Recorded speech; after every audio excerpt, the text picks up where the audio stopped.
Well, hello everyone, and welcome to another Tales from the Triptych Jello edition. I'm joined by the rest of the Triptych team, Nate and Patrick. So, how are you guys doing tonight? Doing Great, great. great. Looking Thanks. forward to tonight. Melting. It's really hot where you are, isn't it? Yep. We've turned into autumn, but it's still extremely hot during the day. I have to say, I'm pretty lucky here in Florida with a nice, like 78 degrees here. And Patrick, you're getting snow, aren't you? We had beautiful weather yesterday. We were supposed to, I think we actually hit 70. And then I woke up this morning and it's cold and they are calling for snow tonight. So quite the temperature change. Well, I hope that you don't get too much snow and get snowed in. That wouldn't be fun. No. But on a different subject, we are here tonight to talk about the famed Jello. And if you've been following me for a while, you know that I like to try some weird 1950s recipes. Now, I say I like to try. I like the idea of cooking them, eating them not so much. They're pretty nasty. And Patrick has been kind enough to join me one time. He made a very weird Jello recipe with little mini hot dogs, which did not look particularly good, although I think it was much better than what I ate. Yeah, you definitely got the short end of that stick. So Jello really does have quite the interesting history. So tonight we're going to talk a little bit about the history of Jello, the different flavors that they had, and some collecting that you can do when it comes to the Jello history. Now, I wanted to start out with something a little fun before we jump into the history. I thought we'd do some Jello trivia. And Nate and Patrick, as I pull up this Jello history, can you tell us who's all in the chat tonight? Sure. We're the first one that joined on early. We had Elderly Poodle came on first. And then we got Mama Blaylock is joining us, telling us it is Jello melting weather there in Florida. Nice and warm. Carrie from Austin has joined in. Amy B is here. And Tim coming in from Canada. Who else we got, Nate? We have Chad is in, and Alba is in as well. There's a new name that I've seen I don't recognize.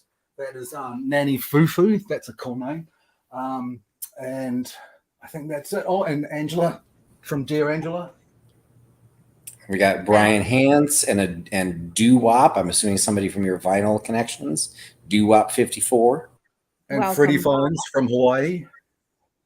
Aloha. Fantastic. So I've got some interesting Jello trivia for you.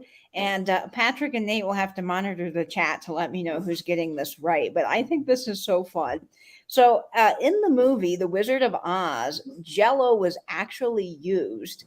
And I'm wondering if anyone knows where Jello I know. Oh, Patrick knows. I know. All right. Well, Patrick, do you want to give the answer? Was that the entire question? Just how did they use Jello? Yes. All right. Well, I'll see if a couple people also entered into the chat. But the scene where they used it, at least the one that I'm aware of, the scene that they used it is when they enter the Emerald City. There's a reference to a horse of a different color. And every time the scene cuts and changes, the horse is a different color. And they sprinkled Jello on the horses to change the horse's color. That is exactly it. Yes, 6 horses were sponged down with Jello in The Wizard of Oz in 1939. So there's We did have a couple guesses. Jane thought maybe they used it for the tornado. That was actually stockings filled with something, but it was like ladies' hosiery. It was they used to wrap that.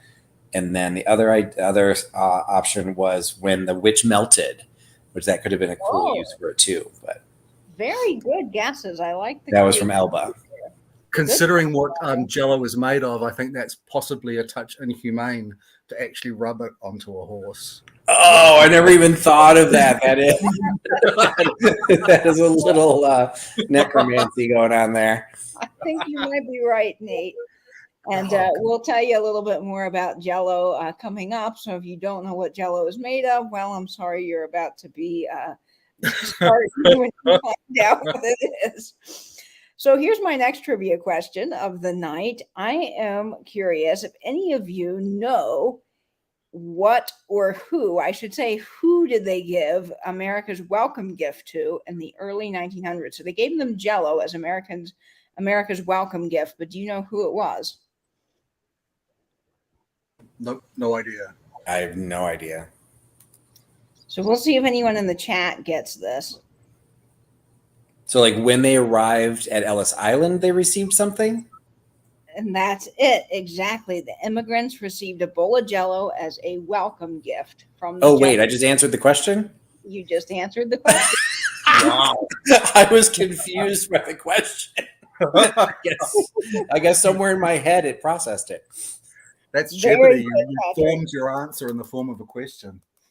So there's some Jello trivia for you. So yes, the Jello company decided to gift the immigrants of Ellis Island a Welcome to America gift, and it was a bowl of Jello. I Now- thought you were asking who gave the immigrants. I'm like, what? There was like some American spokesperson that was handing out the Jello. I was Probably should have confused. said who received the Jello. That would have been a better word. But that's a fun Doo-Wop 54 is asking if wouldn't that have just wanted them to make them leave? They come to America and they get Jello. Well, you'll see that Jello actually changed in its form and recipe as things went along, and not necessarily in the recipe of Jello in the box, but how people use Jello in recipes. And probably in the earlier times, it was a little bit sweeter in some of the things that they did. So maybe it wouldn't have been too bad. Elderly Poodle thinks the all-American gift of a cheese log would have been more appropriate. I might agree with you there. I definitely think that would have been better, Poodle. Now, this is not really a trivia question, but I just think it's fun. During an air show at the Woodward Airport in Oklahoma, one of the contestants involved, having the pilot land his plane, had to run up to a table and eat a bowl of Jello and then run back to the plane and take it off. So it was a little bit of a competition, and I think that was fun involving Jello. Now, another thing that's kind of interesting about Jello is in 1993, the technicians at St. Jerome Hospital in Batavia, New York, tested a bowl of lime Jello with an EEG machine and confirmed the earlier testing by Dr. Adrian Upton that a bowl of wiggly Jello has brain waves identical to those as adult men and women. So that might be a little creepy for you, but there you go. You can make Crazy. Jello. All right, and then here is my next and final question before we jump into some Jello history. Does anyone know the first 4 flavors of Jello? No, I'm guessing lime was one of them. Strawberry, lime, lemon, plain. Aspic. Let's Was see. strawberry one of the red something red? Yes, so strawberry was one. Lemon was one, as Nate mentioned, but there is two other flavors we're missing. So we got a couple guesses. We had orange is one of the guesses. Orange is it. Raspberry. Grape. No, not grape. So Do they also have a cherry, or do they just have the strawberry? The early Jello had strawberry. Okay. Strawberry, orange, lemon, and plain Jello. And plain, all right. They did have plain. Okay. Yeah. So that is the first earlier 4 flavors of Jello.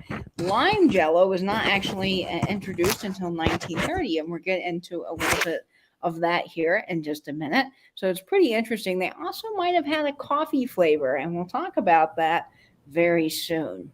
And when was it invented? When were those first 4 flavors introduced?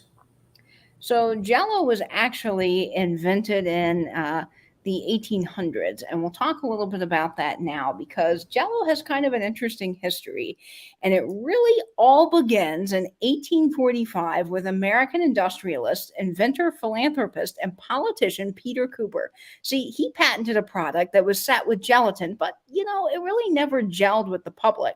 So we have to kind of fast forward a little bit, and here is Peter Cooper right here. And if we fast forward to 1897, a carpenter from Leroy, New York, named Pearly Waite was developing a cough remedy and a laxative tea in his home. See, Waite experimented with a gelatin and ended up inventing a fruit-flavored dessert, and his wife, May, actually named it Jello. Now, he was unsuccessful with marketing this product because he really didn't have the funds. So he sold the product to one of the best known manufacturers of proprietary medicine, Frank Woodward, for $450 in 1899. So Jello was technically truly invented and sold in 1899. Now, in December of 1925, the Jello Company was sold to the Postum Cereal Company, becoming the first subsidiary of a larger merger that would become General Foods. Today, Jello is manufactured in the Kraft General Foods building in Dover, Delaware. And here is the original Jello factory in New York. And it is now manufactured here over in Dover, Delaware. And what's pretty cool about that original brick factory is that you can go visit it. And it is a Jello Museum. And they have some pretty fabulous things. If you're ever in Leroy, New York, you can visit the birthplace of Jello. And they have all kinds of amazing things, like a uniform from the Jello factory. There's the building there. They have tons of copper Jello molds and different molds that were sold by the Jello Company. And just a lot of fantastic things. So you can follow the Jello Gallery online. That is their website. And you can visit all of Jello history in Leroy, New York, in the original factory. Elba says she has been there.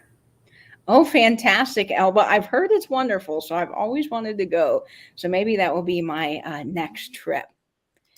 Now, Jello has some pretty amazing advertising. They're one of the most iconic pieces of American advertising, in my opinion. And 1900 was the first time that Jello was actually used as a name. The advertising campaign was so successful that the Jello sales mounted to over $250,000. Now, William F. Holmberg and Frank LaBounty were two big players in Jello's advertising campaigns.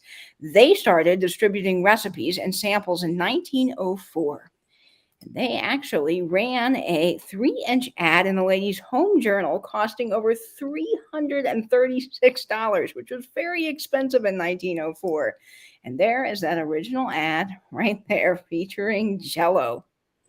Now, the Jello girl, Elizabeth King, whose father was Franklin King, was an artist for the Jello's advertising agency, Dalchi, and she was featured on tons of advertising holding a tea kettle. And there she is here, very iconic and very much Jello. Now, in the following years, over 15 million Jello pamphlets would be distributing. That's a lot of Jello pamphlets to distribute, but it was a very brilliant marketing scheme by the Jello Company and Frank and Leroy. And where were these pamphlets distributed from? Was it handed out in a grocery store? Were they mailed? Like how were these distributed? Many ways. These pamphlets were mailed. You can mail in to get write in to get a Jello pamphlet. Some of them were inside of magazines, like you would see an ad for Jello, and then you could see the little space where you could fill out and get a Jello book. I'm sure that they were in stores somewhere. I mean, they were just produced by the millions and they were sent out everywhere. The samples I have heard, and I don't know 100% if this is true, but I did read that there were actual tables in areas where women would go to shop outside, and they would give away some of the pamphlets and packets. I don't know if that's 100% true, but I've heard about that. Now, in 1906, Upton St. Clair's The Jungle was published, exposing the horrible and unsanitary conditions of many meat factories. This spawned the passing of the Pure Drug and Food Act. The truth of that publication made many buyers very leery of food, so companies had to regain their trust. And Jello's marketing emphasized that it was the brand you could trust. One early ad mentions its safety bag packaging and uses the word pure.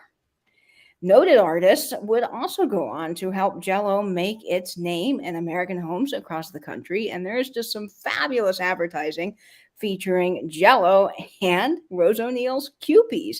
And this fabulous ad from the 20s is just pretty remarkable. I love the little Kewpies, and it's quite collectible because it's designed by Rose O'Neill. Now, Jello also had other advertisers that featured wonderful images from Norman Rockwell. And here's a Norman Rockwell Jello piece. I believe, again, this is from the 20s or 30s. And look at that advertising there. Isn't it just absolutely spectacular? Fantastic.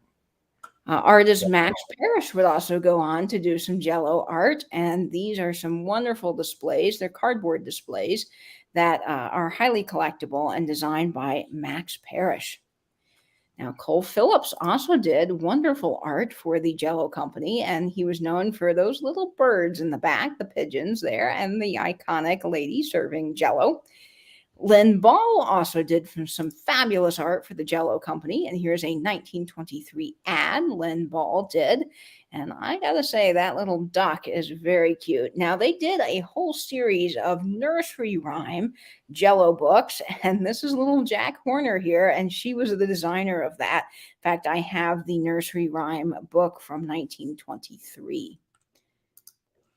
Now, Angus MacDonald also did some fabulous art for the Jello company. And I just love this ad because if you zoom in here a little bit, it says, "Hurry, Daddy, we're hungry and we have Jello." And he's working on all of his paperwork with this little pipe. And there's mom and daughter there. I just think this is a fabulous ad. And all of these colorful illustrations and artists really helped to make Jello a household name across the country. Now, in 1934, a pioneer in radio selling, General Foods signed Jack Benny, and the iconic Jello was born. Take a listen to this. Jello! The Jello program starring Jack Benny with Mary Livingston, Phil Harris, Kenny Baker, and yours truly, Don Wilson. Isn't that such an iconic advertisement? Gotta love those radio ads and that Jello. Jello would go on to create thousands of wonderful advertisements and just become a staple in households across America. And I have to say, this ad is pretty fantastic. It's a 1950s ad for Jello featuring a kangaroo. And it says, "When I'm eating Jello, I wish I were a kangaroo because I'd have a nice big pocket for all the money that thrifty Jello saves us." And one of the things that Jello did that I think is pretty cool is they advertised it a lot as something that was very thrifty and cost effective. It was something that you could use during the Great Depression because you could put all your leftovers into it. And there's going to be more on that a little bit later. But that fabulous little guy is just fantastic. And what an iconic Jello ad. Now, the brand has had many evolutions over the years, and you can see that first Jello box right there from 1845. Look at that. Wouldn't it be amazing to have one of those? I would be loving that in my collection. And Jello boxes really pretty much have stayed almost the same with the iconic Jello word going across the front here. You can see that they had different puddings and ice creams that they offered, as well as just the flavors that we all know and love today, like cherry.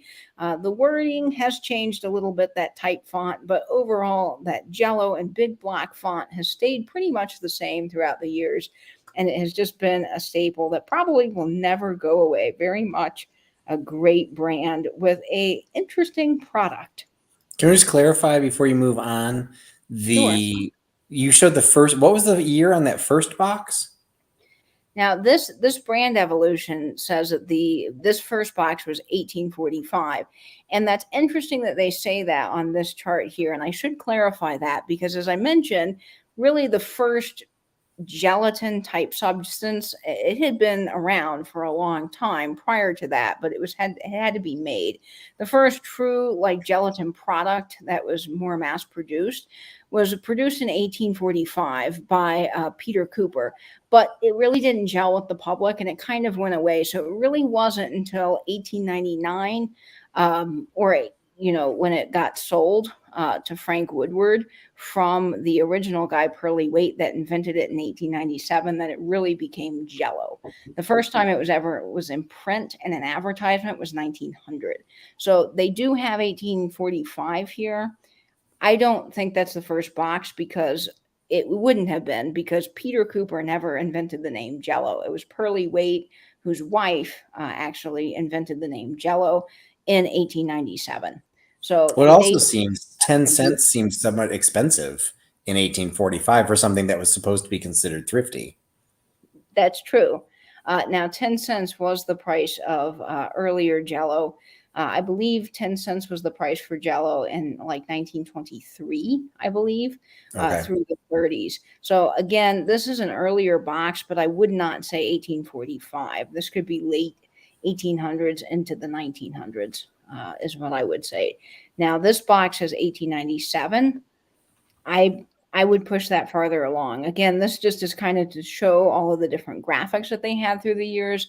Not 100% sure that these dates quite match up with the Jello history, if that makes sense.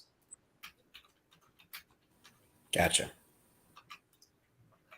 So let's talk a little bit about some of the flavors of Jello. Now, Jello made quite an interesting assortment of flavors over the years, and this is a fabulous image from the Jello Museum in Leroy, New York, and they actually made coffee Jello, believe it or not. Now, this is just fantastic. Coffee flavor was actually introduced in 1918. Now, the original flavors that they have here in the Jello Museum were raspberry, strawberry, lemon, and orange. Now, I have found some different information. So it seems like the Jello Museum has one bit of information, and then it kind of contradicts itself on other websites, because I've also heard that clear was popular in the first flavors of Jello. So I'm not 100% sure, but I am going to say that with this website and the fact that it is the Jello Museum in the Jello factory, I would think that they're probably right. But I have seen contradicting different bits of research on that. But definitely strawberry, lemon, and orange. Raspberry is kind of the one that's a toss-up. Now, of course, lime Jello was invented for sure in 1930, and they had cherry and chocolate flavors in 1904. The peach flavor was invented in 1907, and the cola flavor in 1942, but it didn't last. It only lasted one whole year, and they had certain flavors that weren't around particularly long.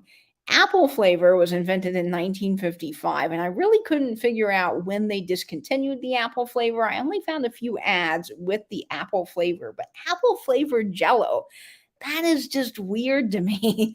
There's also different varieties of flavors that they invented that are quite funny. So you can see here this ad. Well, now see this ad. This is where everything contradicts itself as you're doing research on Jello. And there's a lot on Jello, but some of the different flavors seem to, be up in the air. But this ad does have lemon, strawberry, and orange. So that's probably accurate. And I would expect that the Jello Museum is right.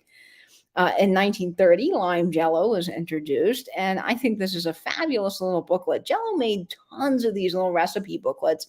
This was for the invention of lime Jello in 1930. New Jello recipes made with the new lime flavor, and it's got recipes inside, and it's a little booklet. These are very wonderful. I have a whole collection of these, and they're just fantastic. So that's the flavor that came out in 1930. And then they also made some really wacko flavors, in my opinion, like mixed vegetable and celery. Now, these were made in the 50s. So people were putting these for Jello salads, and they advertised that you could put all kinds of things in these Jello salads. Now, they don't sell the mixed vegetable or the celery today. You cannot buy those, but you can find vintage ones for sale online, although they don't seem to be particularly common. But I think these are just weird. Seasoned tomato Jello for salads. Again, you're talking 1950s. And then check this ad out.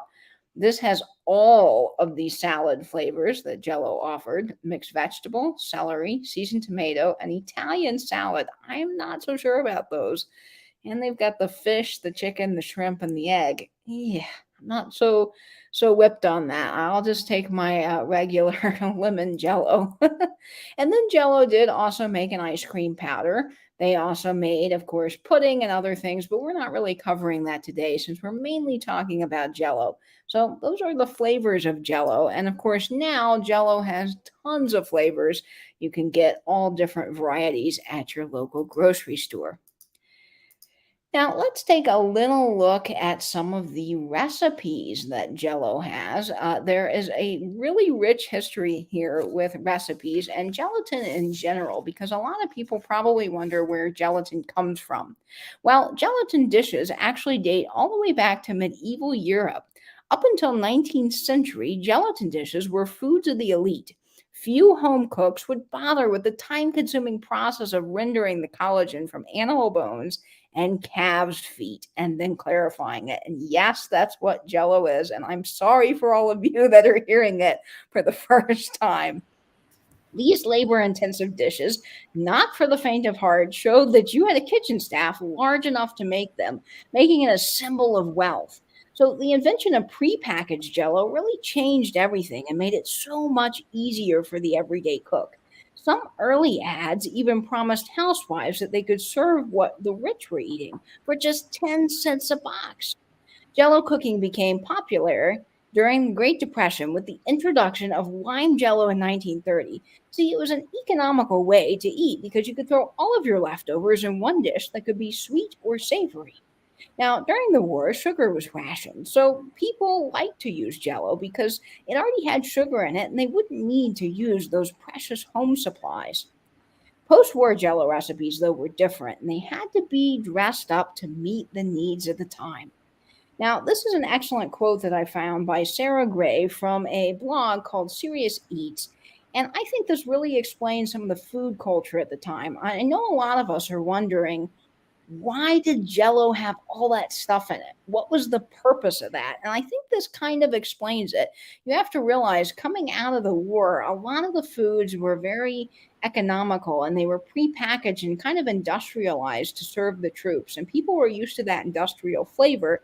But as money was more available and women were able to feed their husbands at home, which was very much expected of them, times changed. So I want to read a little quote from Sarah here to kind of explain the culture at the time, which might help us understand why there was so much stuff in the Jello. Industrial foods were often cheaper and they were definitely saved time. This then was an advertiser's angle. Busy wives caught up with children, housework, and increasingly paid employment could whip up dinner in a jiffy with hardly any work at all. No longer would they be chained to the stove.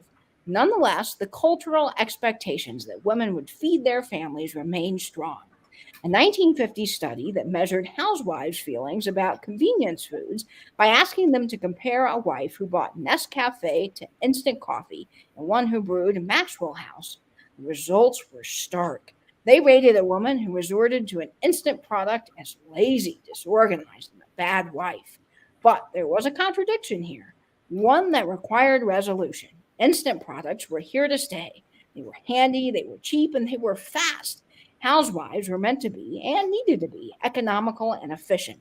But feeding her family was a woman's duty, and that meant putting love and care into meals. And plopping some plain canned soup or a few squares of Jello into a bowl just didn't feel like real cooking. See, that quote from Sarah really states it all. That is one reason why Jello seemed to have everything but the kitchen sink in it, and needed to be more than just Jello on a plate. Another big reason for this is that many food advertisers would pair with Jello to fill a whole recipe book or a colorful ad in a magazine. So you might think mayo and Jello were not meant to go together, but with one brand deal, they did. So through Jello advertising and recipes, we can really get a good look at American life and history. So I want to show some of the ads now, and you think about the time in which Jello has kind of evolutionized. Here is a wonderful booklet from the 1930s showing the lime Jello because it was invented in 1930. And here's lime Jello Supreme with one package of lime Jello, vinegar, salt, apples, and crisp cabbage. So, I mean, it was definitely a different taste, not something I would particularly want to eat. The lime Jello is fine, but I'm not so sure about the cabbage. But vinegar, you notice the vinegar in here, that was very popular in the 1930s. So you can kind of see how these Jello might have been the same, but the additions to the Jello changed over time because of the needs of the culture and society at that time. Here's another wonderful book from the 1930s featuring Jello. And you see, they were able to make this sweet or they were able to make it savory. And here is cherry red pudding. So the nice thing about Jello is that it was convertible to pretty much be anything you needed it to be at the time. Now, if we look into the 50s, you'll see this ad again with the fish and the shrimp and all the things that look really, really icky. And that's because they invented this weird salad thing. And you think about it, just as that lady said, the women didn't want to be deemed as lazy or not a good cook or not a loving housewife. So if they made Jello, it was easy. But if they added more stuff to it and they made the garnishes really fancy and they had a nice mold, it would make it look like they put more work and effort into it. And it does take a lot of work and effort to make a really good Jello mold. I know because I've made them, but the Jello itself is pretty easy to cook. So it kind of was a nice trade-off. And here is some of the stuff that they put in one of these Jello salads. So you would get the box of Jello here and do the boiling water, and then you could put a whole variety of ingredients in it, and probably some that really don't belong together. And that shows here this one. Which is just awful. I mean, it's absolutely putrid. That is horrible. Oh, the olive eyes. It's the olive eyes. God. Yes. The olive eyes are awful, but you see the work that goes into the presentation of this. So it really makes it look like that woman cares about their family. And they put extra time into actually making this because, wow, it's a fancy fish with olive eyes and it's got little carved whatever those are on the side. How did that not frighten the children? That just gave her kids night terrors. Oh. I just can't believe that people ate this stuff, but they did. And you can see, like, historically and culturally why this came into being. And I just find that fascinating. But this is not something that we necessarily want to eat today. Now, another thing that Jello did, and I talked about this briefly earlier, is that they did pair with companies to kind of create like what we would call a modern brand deal. So, you'd have Jello, and then you would have like Veg-All or some sort of brand that was pairing with Jello to create an ad. And a lot of times these ads were in magazines, particularly women's magazines, because again, you got to think in the 50s, women were the ones that cooked. And that's just the history of it. So if you look here at this particular ad, it's Jello and Veg-All. So, I mean, it may not be something that's necessarily meant to go together, but it's like, well, we're going to work with Veg-All, so we're just going to come up with a recipe that fits it, whether or not it does. So this is mixed vegetables with a pie plate. That just looks really awful. So you've got this can of mixed vegetables. Let's see what else is in it. So this is actually pretty easy because you dissolve one package of lemon gelatin with hot water, stir, and then serve. And then you just pour the can of vegetables once you rinse into a pie pan and chill until firm. And some of them are a lot easier than others. This one you see has the garnish, so it does make it look a little bit extra. But it's simple because you've just got a can of vegetables. But this is a case where Jello and Veg-All had an ad and they made something work because they needed it to. That's what I sort of don't understand is that they use sweet Jello, and mix it with vegetables. I mean, I mentioned in the chat that I'd made head cheese before, which is aspic made from hooves and heads, basically, of calves and pigs. And it's mixed with the meat that comes off the head, which is incredibly soft and delicious. And I really understand that it tastes really good because it's savory. I just can't understand the whole, let's have all of these vegetables or meats or fishes and then put it with something sweet. That is very hard to understand. I don't know exactly what the thought process was other than that they needed this Jell-O to go with this product, or, oh, that made it look fancy. And it's interesting because lemon jello just doesn't go with a lot of things. I'm sorry, it's fine by itself or with fruit, but I have tried some of these, and if you like it, that's wonderful, but I just don't. I can't get past the lemon and the tuna. It just it's a weird combo. Now, this is souffle salads, and this is another example where recipe was used to advertise Jello and this mayo. So here's Best Food and Hellman's mayonnaise in a souffle salad. So this has almost everything but the kitchen sink because you've got eggs and radishes and tomatoes. And this one, I think peas might be in that one. And then here you've got olives and carrots, and it just doesn't look very good. But this kind of explains why Jello had so much in it and why mayonnaise was a part of Jello, because I've wondered that for quite some time. She's Miracle on her Whip knees. Jello She's is on her knees praying that her family's going to eat it. a really new salad idea. And if I were writing that today, I would say, a really bad salad idea.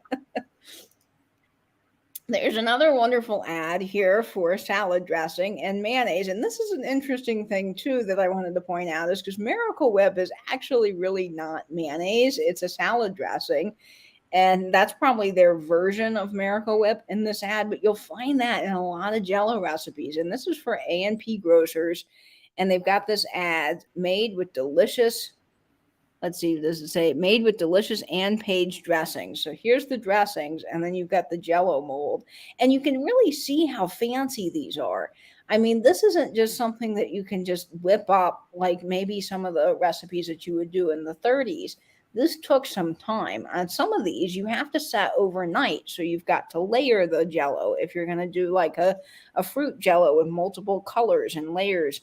So these are somewhat complicated, and I can see where dressing this up would again make some of the housewives of the day feel like they were doing something more for their families, and they weren't lazy because they took a lot of time. And I just think that this is a wacky ad. Also, there is some type of thing on the top here, and this is, I think, for the top one is Calico Slaw, I think, and it has some sort of I don't know if that's ketchup. I don't know what that is. It looks kind of sweet. I'm not 100% sure. I was trying to figure that out, but that's an interesting ad. And of course, many of us probably have a vomit reflex when we think of Ring Around the Tuna because this one is so awful. But this is kind of the iconic recipe from the 1950s. When we think of Jello, I think we all think of Ring Around the Tuna. And this one is just awful. So it has radishes, vinegar, grated onion, cucumber, celery, chopped pimento, stuffed olives, and tuna drained and flaked. Doesn't that just look yummy? This Jello recipe is around quite a bit through the 50s. You'll find it in many magazines and advertisements, and it is just something that must have been made a lot. I can't imagine it tasting very good, but it is quite decorated and pretty on that plate for sure, even though it looks pretty gross. And I think this one takes the cake for the day of being the probably worst one of the bunch. This is the Monterey Souffle Salad, quick, easy tuna salad for the new fast frost way. So this also has some sort of frosting type element to it. I'm not 100% sure how they did it. I was trying to read this here. And this is another advertisement that has used Hellman's or Best Foods mayonnaise. So you'll find a lot of these paired with the Jello. So it's lemon flavored gelatin, which is Jello. Hot water, they use Star-Kissed. So now you're advertising also Star-Kissed chunk style tuna. So it's a particular tuna. Cucumber, celery, stuffed olives, chopped pimento, grated onion, lemon juice, cold water. It's like lemon on top of lemon is a lot in Jello, I have discovered, because I've made a similar recipe and it just did not turn out very well. But look how decorated this is. I mean, they've even taken the time to put the little olive in the top of the Jello mold with all of the lettuce. I'll tell you, my Jello molds don't look like this. They're all sliding off the plate. So there was some magic here in these back in the day. And then this is kind of a fun little recipe and ad. This is for Jello Jingle gels. And they made a whole series of these holiday advertisements and holiday recipes. And this is the case where Jello can actually be sweet. So not all Jello recipes from the 50s are bad. There are some that are pretty good looking. And this has mayonnaise, not mayonnaise, I'm sorry. It has whipped cream and then the little Jello squares cut out like bells. So I think this is kind of fun. This one I would try because it sounds pretty good. And it's got a fun little angel or pixie person on the bottom. It says, "Don't let the week go by without Jello. Oh, what fun it is to make Jello jingle jells." So I think that's a pretty clever advertisement and something that would be pretty good from the 50s. So there are sweet Jello recipes as well. But you also have things like this. And they made a whole series of ads, like I said, for the Jello Salads. And this one has the Jello on the top, and then inside is all of these different vegetables floating around. This one has cauliflower and peppers in it, which does not sound very good because I'm not a pepper fan. I like cauliflower, but I don't think I like it in Jello. This one has radishes and broccoli. And this other one has cucumbers, peppers, and I believe carrots or cauliflower in it. So this is quite an oddball recipe as well, but it does make a really pretty image of they look magnificent. They look absolutely magnificent, but wow, I don't know if I'd want to actually eat them. I don't think so. And that's what's interesting about these is the photography element to some of the ads, like how they got them so perfect is pretty amazing to me. I know that we have a lot of food tricks now that we can use when we're filming commercials and so forth. You've probably heard about like glue on the cinnamon buns to make the icing look really nice, or different techniques they use. And I don't know back in the 50s what they would have used to actually photograph some of these, because in my experience, Jello molds just don't come out this beautifully. But maybe it's user error on my part. Who knows? And of course, they made a whole series of fun cocktail molds. And these ones are pretty good. I've actually had a similar Jello mold like this that has the fruit and the whipped cream and the berries. That is actually a Jello mold that I would eat because it's just really sweet, but it's quite delicious. So this is a little sampling of some of the recipes throughout the years and sort of the history and reasoning behind some of the ingredients that are in them.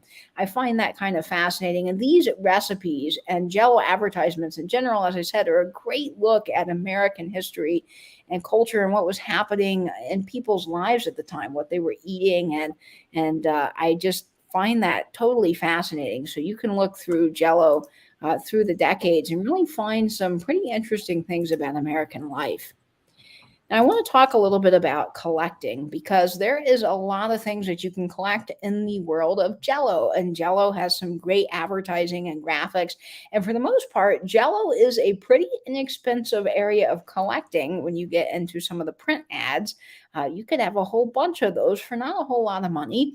Of course, this particular piece will cost you a lot of money. And this is an original 1904 horse-drawn Jello wagon. Now, this is pretty cool, and I'm sure some of you have seen this before because it was actually featured on American Pickers. It was found on the show American Pickers, and I believe if you go down into this website here, it mentions that the horse-drawn wagon was discovered, yes, on American Pickers, and they actually used this. I believe it was made for George Higgins of Rochester, New York, for the Jello Company of Leroy. And the wagon is a significant symbol of turn-of-the-century advertising. Now, I'm not 100% sure. I did do some research on exactly how this was used. Obviously, it was a horse-drawn carriage. And I don't know if they would have used this to kind of distribute some of the pamphlets or somebody rode around in this, but it is a pretty amazing piece of advertising. And I don't remember, I should have looked this up before the show, how much they actually bought this for, but it was quite an expensive piece.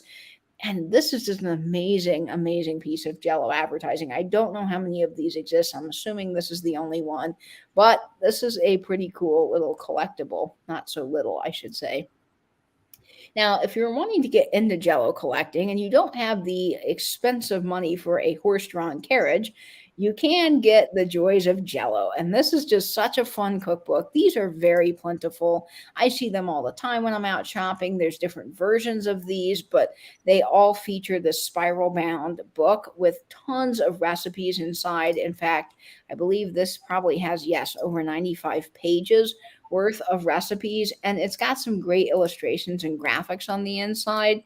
And of course, it features some more of the horrible Jello concoctions inside.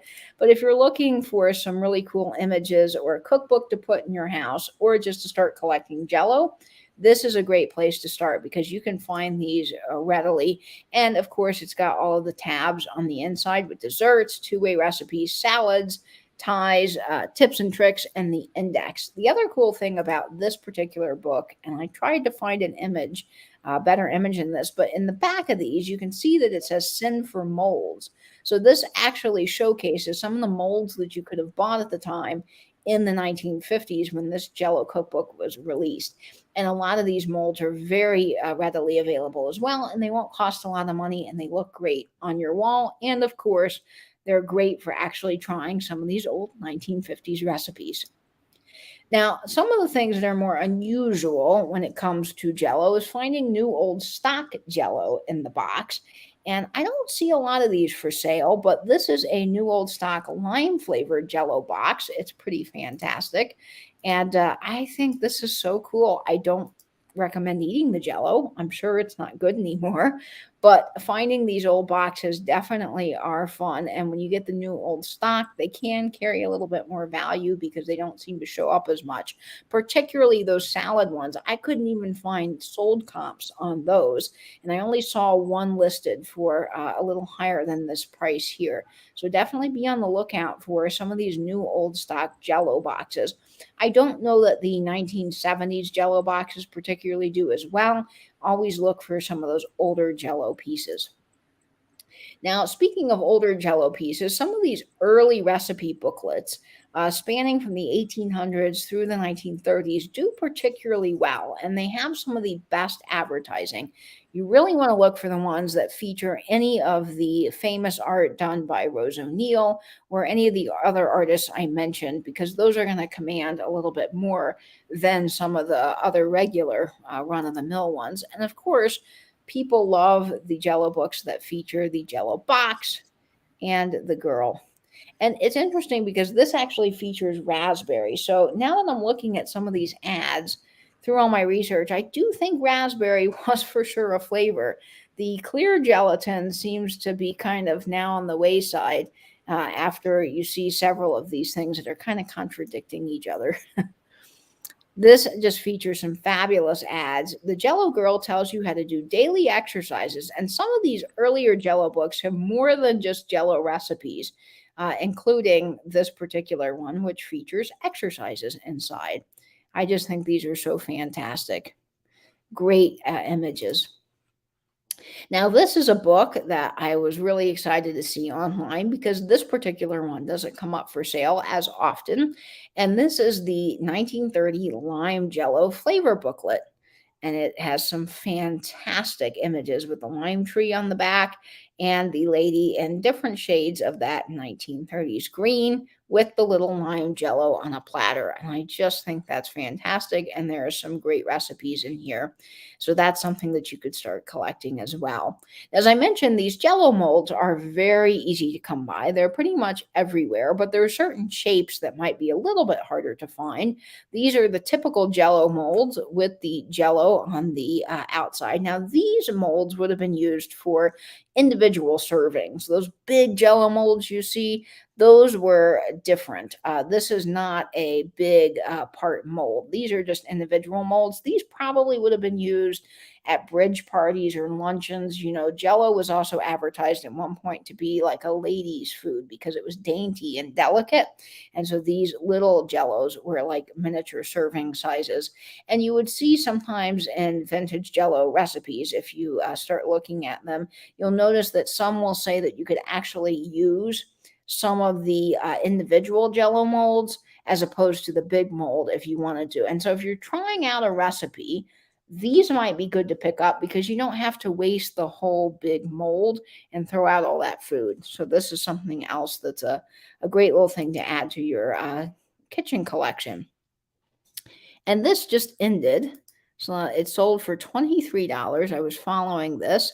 And here's an example of some of the different molds that they offered in all different shapes and sizes. Most of them do say Jello on the outside. And I just think they're really cool. They're little molds. Again, not very expensive for, oh, this sold for $29, I believe. Oh, it had no bids. Okay, it ended. I was following this auction, as I mentioned, but look at all the different shapes and sizes. And again, if you were to win this, it wouldn't have been very expensive. And you've got a whole great little collection of Jello items. Now, here is one of the big Jello molds. You could send for this. Tupperware did make this particular plastic mold, but I believe you could order this through the Jello books. If you look in the back of some of those 1950s recipe books, this sometimes is featured, this particular mold here. This is the one I have, and this is a larger mold for some of your big Jello pieces. This will not do some of the tiered molds that you saw, like the ones that feature the vegetables that have kind of like two little stacked pieces on top, but this will do your basic large mold like ring around the tuna. And again, you can find these really inexpensively for $8. What I like about these when you're getting into doing like some of the recipes, if you want to try them, is that it has a little tab here that will remove the Jello. So you can at least get it out a little bit easier. If it doesn't set up all the way, that's a problem because it will just slide off, as you have seen in some of my videos. And that's probably user error, but at least it's a little bit easier than some of those copper molds. Copper molds are a little bit harder to work with.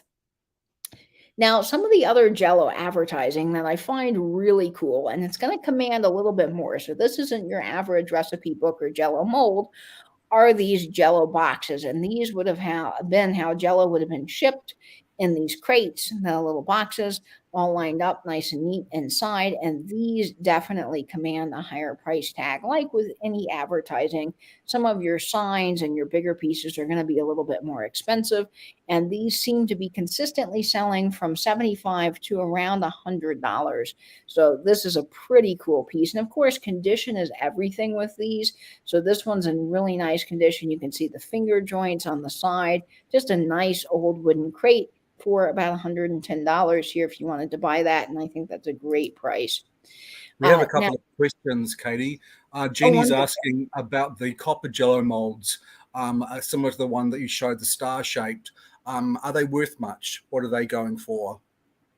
That's a good question. You know, it really does depend. There are copper colored molds that are, I believe they're anodized aluminum with a copper like finish on them, sold by the Jello company. I believe those were 1950s and 60s, if I've got my dates right. Those are not probably going for much. I would consider those to go for around $8 to $10. But if you're talking about pure copper Jello molds, those are going to go for more. And Nate, I know you have a collection of some of the early Jello molds before, you know, Jello was actually a brand. When you get into some of those like Victorian molds and things like that, those are going to be hundreds, if not thousands of dollars. I've seen, and Nate, you can speak more on that because I don't have any of those in my collection.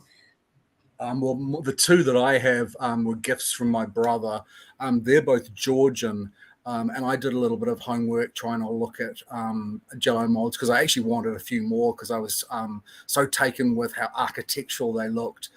It happened to be that the ones that he had bought and given me, seemed to be the best brand of these Georgian, the best maker of these Georgian Jello molds.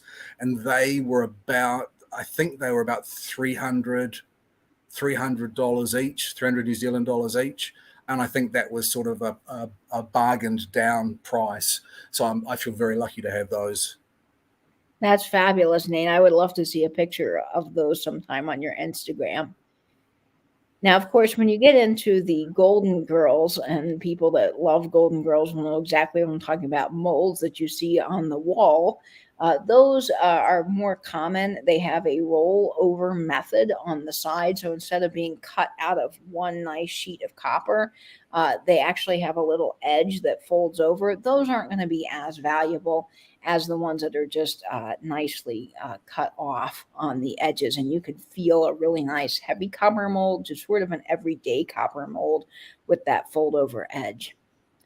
So Also, that's Katie, Tim asked a question too, if you knew anything about rationing during World War II for the sale and consumption of Jello. Did you find anything about that? I sure did, Tim. That's a great question. So Jello was rationed during the war, but not as much as sugar. Sugar was rationed, and people really liked Jello because they were able to use Jello because it was already sweetened for a lot of their desserts and other things, and it wasn't as rationed as the sugar, from what I understand. So it was a little bit easier to come by, and people then didn't have to use their sugar that they were already rationing at home because the Jello would just had it in it. So yes, that's a very good question, Tim, and that's such an interesting time in the history of Jello. Now, Jello ads can be relatively inexpensive. However, when you get into some of the advertising art that was done by any of the creators I talked about earlier, Rose O'Neill, Norman Rockwell, Cole, all of those ads are going to be way more expensive and can command a little bit of a higher price tag. Some of them are a little bit more common. So you'll find that the Norman Rockwell strawberry Jello people here, the girl with the strawberry Jello, this seems to be a little bit more of a common image. But when you get into some of the other pieces, this particular one with the people at the table, that doesn't seem to be as common. So some of these can go way higher than you would expect, and some of them can go a little bit lower. But in any case, the ones that feature Norman Rockwell, Rose O'Neill, as I mentioned, there was a whole slew of other people that did some fabulous art. Cole Phillips, Max Parish, Lynn Ball, Angus McDonald. Those are always going to be the ads you want to look out for because they're going to be a little bit more expensive, more valuable, and people really like the art. To me, that is some of the best art that Jello does in any of their advertising, is that early Jello art. So I really enjoy that. And there's just some fabulous graphics if you look here at some of the pieces that are available. Now, one of the questions, since you were talking about the rationing of sugar and you talked about whether it could be sweet or not, Jane had a question asking if there's something called diet Jello, and then blackberry thistle tea, there is a sugar-free Jello. From its earliest days, was there any calories? Was there any even nutrition in it at all? Or was it always considered a low calorie or diet type product? That's a very good question, and I don't 100% know the answer to that, although I do know there's sugar-free Jello, and I know that since Jello was advertised as to be the ladies' food, it was dainty. It wasn't the hearty meat and potatoes, that was considered more masculine. I would assume that it was kind of marketed also as sort of a diet thing, like a light lunch at your ladies' tea or something to that effect, I would assume. It probably was. And you can get sugar-free Jello now. They still make that. I don't know about a diet Jello, like anything that particularly says diet Jello, but that would be something interesting to research. I think that's pretty cool. Now, through the 30s, I would assume people weren't as worried because of the Great Depression going on. Food was, scarce as it was. So people were just putting leftovers or anything they could into the Jello to make another meal and stretch it farther for their families. Now, here's a wonderful advertisement here at the 1923 Norman Rockwell pamphlet. I think I just showed that one. And there's some other great graphics here as well with Norman Rockwell. Now, this is where things can get pretty expensive when you get into the world of Jello. And anything Rose O'Neill is very expensive, particularly her Kewpies. And that's what she was known for. And you can see here that these are pieced out. I think this booklet was kind of came separated, but look at all the Kewpies and the Jello, and the graphics on these are marvelous. And I'm not even really a Kewpie fan. I do find them a tad creepy. I'm sorry for all the Kewpie collectors, but if you look at the images here, they're really fantastic. And so this booklet, even though it's not together, you can see the starting bid is pretty low, but there's 2 days and 23 hours left. And I would expect this to get pretty high because it is Rose O'Neil, and people love, love, love all things Rose O'Neil. Now, another thing that seems to be a little bit more expensive is these Maxville Parish advertisements. Now, there are different kinds of these. This one seems to be a art print book plate, so it's only going for $15.99. But there is actually a store display featuring this, I believe, and a Jello book that can seem to sell a little bit higher. And anything with Maxville Parish art is going to be more. This is just absolutely fantastic. It's got some great images to it, and man, that's just begging to be framed. Now, some of these actually, you can see at the bottom here, this one is an art print, and I picked this because it has a really good photo. There's some other ones that were not as well photographed, so it was harder to see the image.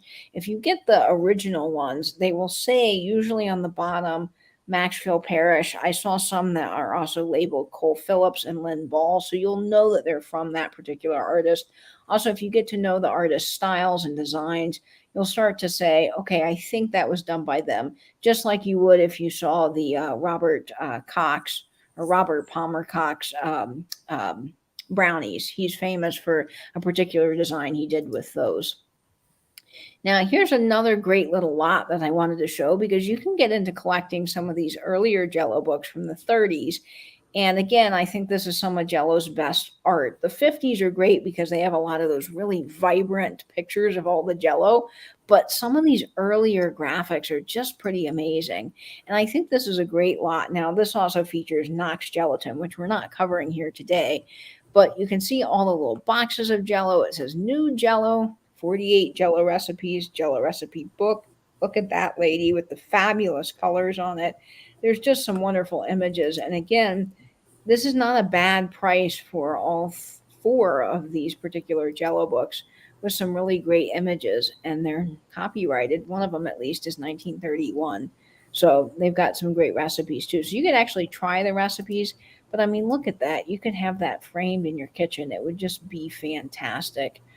So really look out for some of these early Jello books. Now, one of the things that I found so interesting, and I learned this a while ago from Scott at the Old Curiosity Shop, is the little Hazel Atlas Jello molds. And this goes back to talking about the molds themselves. This is actually a Jello mold. And I see these cups a lot, actually. And I bought my first one because it was uranium. I didn't think anything of it. I saw that it was ribbed, so I felt that it was some sort of mold, but I really didn't know a lot about it. And then Scott from the Old Curiosity Shop was on my live one day and mentioned, these were actually used in the 1930s. This person has the incorrect date there, for the invention of lime Jello, and Hazel Atlas made them. So whenever you see these little Hazel Atlas cups, know that they are for the invention of lime Jello, and they were a miniature personal Jello mold. And I just think that these are so cool. They're not very valuable. Obviously, this whole no, I think you get one for $9. So they're always under about $10 a piece. But it's a great little price for something that's just fun. It has some great history, and it's uranium. So if you ever see these Hazel Atlas molds, that's what they are. They were for the invention of lime Jello, and it's a great little collector's item that you can add into your Jello collection.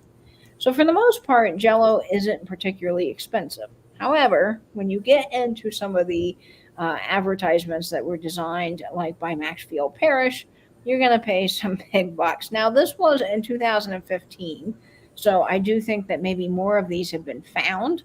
But look at this. This is a trifold advertising sign. And as I mentioned, some of the signs and things, when you get into larger advertising pieces and more expensive advertising pieces that maybe were discarded more regularly than, say, a cookbook would be, those are going to be a little bit more. And this sold in December 20th of 2015 for $3,750. So that is pretty expensive, but it's got some great art. Now, this is something also that I find really interesting is this is the Kewpie recipe book. So this is the Rose O'Neill book from 1915. This one is going to be pretty hard to come by. I don't see a lot of these listed online. And like I said, anything Rose O'Neill is going to be more. This sold in 2017 for $87. And I've only seen two other solds for the Jello Kewpies. So this is definitely something to be on the lookout for because they're pretty fantastic. And this one seems to be in great condition. Now, also, the other thing with Jello that can be worth looking out for if you're selling or collecting is some of these early die cut panels. Now, they say that this is a Triptych panel, which is one of the reasons I picked this, but I think it's just so unique. All of these little girls here, and these were probably, I would assume, like store displays. These are larger pieces, so these were not put in homes. This was to actually advertise the Jello on a bigger level than just say a cookbook. And these sold for $150 in 2016, and I couldn't find any other ones like these sold. So these seem to be pretty unique. And again, these die cut panels, they're cardboard. I don't believe that they would have survived, or many of them would have survived. So this is pretty fantastic. And I love the triptych here. I just think that's fantastic. Now, I wanted to showcase the Jello advertisement crate again because this is an actual sold in 2020, January 25th of 2020. This sold for $75. Now, of course, the prices on these do depend on the condition of the box. There are several listed for a very good price right now on eBay simply because you can almost not read the word Jello. So you want to look for a really nice, strong image on the side of the box with a good joint on the side. You don't want the joint coming apart. But again, these have some fabulous graphics. They would be great propped up in your kitchen. And if you can swing the $75, I would totally start my Jello collection with something like this. So that is some of the things that are available out there for the wonderful world of Jello if you do wish to start collecting or trying it. But I will say, if you decide to try the Jello, I wish you all the best, but I hope that you don't upchuck because some of them are so weird. Now, I did want to include some great research here, and this is from the Jello Gallery. This is the actual website of the museum in Leroy, New York, and they've got some Jello trivia, they have history, they have recipes, they even have a store where you can buy all kinds of fun new Jello merch. So this is just a great recipe if you want to visit the great recipe, a great website if you want to visit the museum or just learn more about Jello. So it's the jellogallery.org, and I highly recommend visiting this little website. And again, $5 to get in to see the Jello Museum. I say that is a fantastic price and something on my bucket list to visit one day. And then another wonderful little website I found is Mid-Century Menu. Now this is a blog, and the woman that runs this is not running it anymore. She's been running it over 11 years, so I think the blog will stay up, but she's not writing any new content for it. But there's a whole bunch of recipes on here that is really fun. So if you want to get into some of the recipes, you can try some of these 50s recipes. She has a whole section here. These are not particularly Jello, but she does have a whole section on Jello. She's written some history on Jello, and I just thought that this was such an interesting little website to share. So if you're interested in mid-century cooking, I highly recommend checking out this website here, midcenturymenu.com, and trying some of the recipes and posting about it online because it's always fun to see what other people are eating and what they think of the Jello, because it's interesting. My grandmother ate a lot of the Jello and she says that it was good. Now, I've tried a lot of the Jello and I say it's not good. So I guess tastes are different, and tastes have evolved over time. And maybe I need my grandma to actually cook a proper Jello recipe for me to give it a go. But folks, that is it. That is everything to do with Jello, from the history to the flavors to collecting to recipes. I hope you enjoyed this, and I hope it inspires you to either start collecting Jello or maybe just take a further research trip into old recipes and cook something up fun. Fantastic. Excellent. Really interesting. Now we Thank have you. a question in the wrap up, and I don't remember seeing it directly. Is there such a thing, or was there a flavor specifically for blue Jello? Was that one of the discontinued? I'm not sure if that came from a specific image that you might have shared. I do have a specific image, so we can look to see if there is a blue Jello. There was something called Mr. Wiggle. Oh yes, okay. Berry blue was invented Okay. in 1992. So yes, they did have a berry blue flavor. I don't know when they discontinued that, but apparently they had quite a few flavors. It's So interesting that it's so late too, because I would have thought, 1976, everything was red, white, and blue, that they would have had something for the bicentennial. you would think that, but I guess they didn't.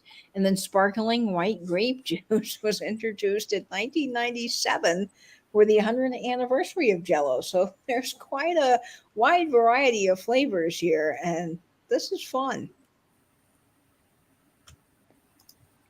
Well, thank you all so much for joining me today on this wonderful journey about Jello. And I hope to see you all for the next Triptych, which will be, I believe, on, is it Nate's channel or Patrick's channel next? Goes to Nate next. Go to my turn next. Yeah. It will be Nate next. So we will announce all that over on Instagram. So make sure you're following us all for the latest updates from the Triptych team. All of that is linked down below in the description box. You can go right on over and follow Nate, Patrick, and myself on Instagram and over on YouTube. And we've got some really fantastic things coming up for you in the way of duo dives this Wednesday. So Patrick, why don't you tell us about Cindy?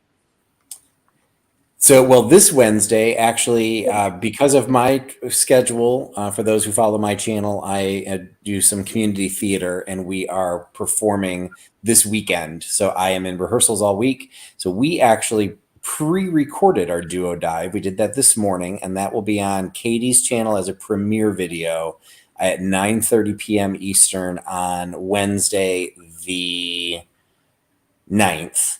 And then so that'll run as premiere. I will try and jump in the chat if I can, but Katie will be monitoring that. And then the duo dive for next week puts us on Wednesday the 16th. I will be done with my performances, so I will be back, and I will be hosting on the 16th, and that will be Cindy from Mimi's Treasure Cottage with her collection of St. Patrick's Day, vintage St. Patrick's Day. Fantastic. So I'm looking forward to those two things. And of course, the dates just whiz by. So it's so easy to get all of that mixed up. But I'm really looking forward to having Dolores on. And we recorded that episode today. So that will air this Wednesday. And then I am also a part of a drop sale that Patrick is doing. And it's a little shop hop. So we'll be announcing all of the different shops involved over on Instagram. And that will, my time slot will be at 7 o'clock Eastern on Thursday, and I will have a wonderful drop sale for you. So make sure you tune in to all the drop sales happening on Thursday. Patrick, what is the time frame for that? So the first one will be at 6 p.m. Eastern. That will be Beth from Carolina Princess Sweet Treats and Pretties. And there will be a different drop sale on each respective reseller's channel every half hour.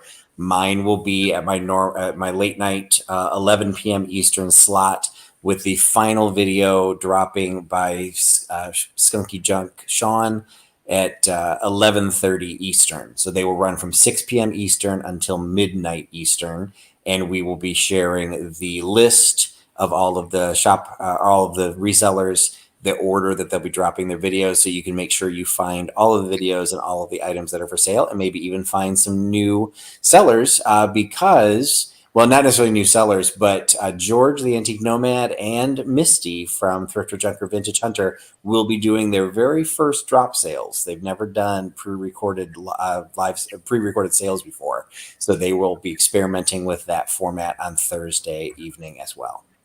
That is all very exciting. And of course, make sure you're following Nate, because he always posts some really cool photos of his collections and things that he receives over on Instagram, and he'll be hosting the next Triptych. So that's Soul Nate. And again, I want to thank everybody for joining us tonight, and I hope that you will share this video with your friends. And if you make anything wacky from this video, or you find an old Jello book, make sure to tag me on Instagram so I can see it, because I'd love to know what you're trying. All righty, guys. Well, that's going to do it for this evening, for this Triptych. And I hope, as always, folks, that you will stay safe, and binge YouTube, and have a fabulous rest of your evening. Thanks, everybody. Thank you. Bye.